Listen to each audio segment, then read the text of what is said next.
હબરોનાલા હા બોલ. માર પપ્પાનો ફોન આવ્યો તો કે માર ભાઈના બીજી વારના લગ્ન નક્કી થઈ ગયા. અરે વાહ જબરજસ્ત કહેવાય હો.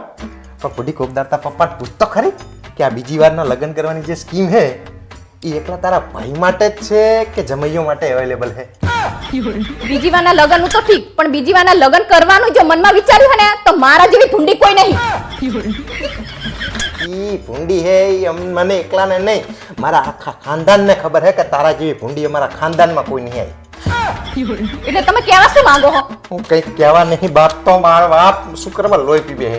શું કહેતી હતી? એટલે હું એવું કહેતી હતી કે મારા ભાઈના બીજી વારના લગ્ન નક્કી થઈ ગયા. અમુક વાત તો મને હસવું આવે એ વાત ઉપર કે તારા ભૂંડી જેવા ભાઈને બીજી વારે કોક છોડી હાલવા તૈયાર થઈ ગયો. તમે તો કાયમ મારા ભાઈ વિશે આવું જ બોલતા હો. હવે તારો ભાઈ સહેજ ભૂંડ જેવો તો શું બોલે એના વિશે?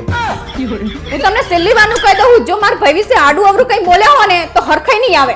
હવે નહીં બોલું બાપા, હવે તારે જે બોલવાનું છે બોલી જા ને, એટલે મારા કામ પતે આવ્યું, મારું બીજું કામ છે હવે. આવતા મહિને મારા ભાઈના લગ્ન હે એટલે તમારે મને શોપિંગ કરવા પૈસા આપવા પડશે. આ તો યાર ચીટિંગ હે યાર હાવ. સોની ચીટિંગ?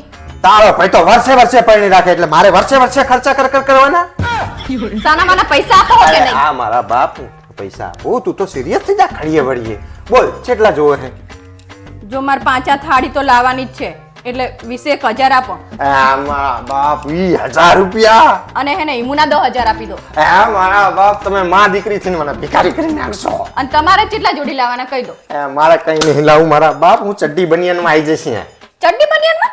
હા તો તમે માં દીકરી આવા ખર્ચા કરો તો મારે ચડ્ડી બનિયાન માં જવું પડે ને. હારા કપડા લાવજો, ત્યાં જઈને મારી ઇજ્જત નહીં કાઢવાની તમારે. હવે ઇજ્જત ની ચા, તમે તમારા ખાનદાને ઇજ્જત ની વાત જ ના કરાય ને કે ભળીએ વળીએ પહેણતો ના હોય તારો ભાઈ. મારા ભાઈ વિશે તમારે બોલવાનું નહીં, તમારે મને ખાલી પૈસા આપી દેવાના છે. 50,000 રૂપિયા લાવો એટલે કામ પતે. મારા બાપ 50,000 રૂપિયા ના થાય એટલા બધા આવે. તમારા મારા નીમુ ના થાય જ ને. તારો બાપ લઈ લેજે, પતાય ને તારા ભાઈને કે હવે પહેણતો નહીં.